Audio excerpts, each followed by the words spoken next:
कहते हैं कि 2030 तक हम भारत को 5 ट्रिलियन इकोनॉमी बनाना चाहते हैं।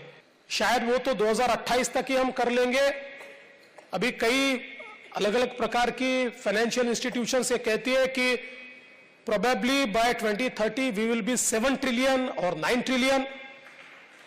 लेकिन चूंकि हम लोग महाराष्ट्र में हैं और महाराष्ट्र की बात कहने के लिए मुझे यहां पर खड़ा किया है, तो मैं ये कहना चाहता हूं कि हम ये प्रयास कर रहे हैं कि देश की सबसे पहली सब नेशनल $1 ट्रिलियन इकोनॉमी हम महाराष्ट्र को बनाने जा रहे हैं।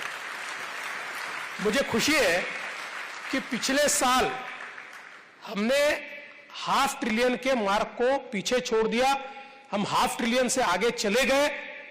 हमारा प्रयास है कि हम लोग बिटवीन 2028 टू 2030 हम लोग महाराष्ट्र को $1 ट्रिलियन इकोनॉमी करें। वैसे आज जिस ग्रोथ रेट के साथ हम लोग चल रहे हैं उसके आधार पर 2032 में हम लोग $1 ट्रिलियन इकोनॉमी होंगे। लेकिन मैं ऐसा मानता हूं कि बिजनेस यूजुअल का जमाना चला गया। अब एक्सीलरेटेड ग्रोथ की हम बात करते हैं और एक्सीलरेटेड ग्रोथ में we aspire to become $1 trillion economy by 2028 और बाय 2030। और इसके लिए हम लोगों ने एक इकोनॉमिक एडवाइजरी काउंसिल तैयार की और इस काउंसिल के माध्यम से महाराष्ट्र की इस ग्रोथ को हम कौन से क्षेत्र में प्रोपेल कर सकते हैं, एक्सेलरेट कर सकते हैं, इसका एक अभ्यास किया और उसके आधार पर हमने हमारी नीतियों को तैयार किया है। और मैं ऐसा मानता हूं कि आज जब हम विकास की बात करते हैं तो the speed of travel and the speed of data will determine the growth. Speed of travel इसलिए कि दुनिया ने भारत को जिस प्रकार की व्यवस्था में आज खड़ा किया है, उस व्यवस्था में ग्लोबल सप्लाई चेन में हम लोग एक प्रमुख भूमिका अब निभा सकते हैं और हमको निभानी पड़ेगी।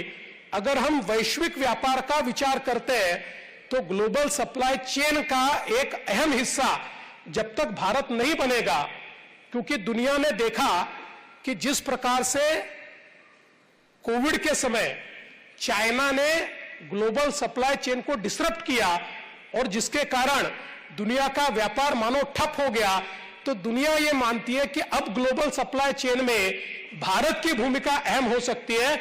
और इसलिए speed of travel, cost of travel, फिर वो व्यक्तियों की हो या गुड्स की हो, ये दोनों चीजें बहुत महत्वपूर्ण है। लॉजिस्टिक्स बहुत महत्वपूर्ण है और उसी दृष्टि से हम लोगों ने महाराष्ट्र में लॉजिस्टिक्स का विचार करते हुए 360 डिग्री में विचार किया है।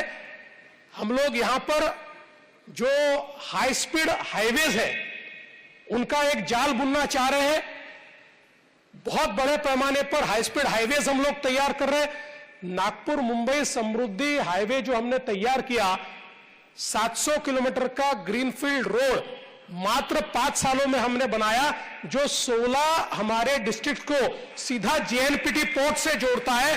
तो 16 हमारे डिस्ट्रिक्ट आज ऐसे हैं कि जो सीधे पोर्ट लेड डेवलपमेंट के साथ जुड़ रहे हैं। और मैं ऐसा मानता हूं इससे एक सप्लाई चेन को बड़ी ताकत मिल रही है, चाहे वो हमारे रोड्स हो, चाहे हमारे पोर्ट्स हो या फिर हमारे एयरपोर्ट्स हो। और मुझे ये बताते हुए खुशी होती है कि अभी अभी हमारे प्रधानमंत्री जी ने भारत को और महाराष्ट्र को दुनिया की मैरीटाइम ताकत बनाने के लिए एक बहुत महत्वपूर्ण निर्णय लिया। आज हमारे भारत का जो कंटेनर ट्रैफिक है, 60% कंटेनर ट्रैफिक ये मुंबई का JNPT पोर्ट हैंडल करता है। अभी हमने एक नया पोर्ट तैयार करने का फैसला किया जिसके काम की शुरुआत हम लोग कर रहे हैं। ये वाडवंड पोर्ट है। ये पोर्ट JNPT पोर्ट से 3 टाइम्स बड़ा, 3 गुना बड़ा पोर्ट है और 10 किलोमीटर तक 20 मीटर डीप ड्राफ्ट का ये पोर्ट है। दुनिया का सबसे बड़ा जहाज भी इस पोर्ट पर आ सकता है। तो भारत को एक नई मैरीटाइम ताकत के रूप में अब महाराष्ट्र डेवलप करने वाला है। और मैं ऐसा मानता हूं हमारे सप्लाई चेन में एक बहुत महत्वपूर्ण भूमिका ये पोर्ट आने वाले दिनों में तय करेगा। भारतर एकमात्र परीक्षित बायोसार पृथ्वी प्रो माटी को रखे सुस्थ दिए नुआ जीवन धान पनीपरिबा और डाली जातीय फसल पाई लाभदायक अमल बढ़ाए रोग कमाए आज ही जमी रे प्रयोग करंतु जोगाजोग पाई 9937054201 नंबर को डायल करंतु। आम सह जोड़ी हेबा पाई आमकु लाइक फॉलो और सब्सक्राइब करंतु। अधिक अपडेट पाई विजिट करंतु आम वेबसाइट thequiver.in।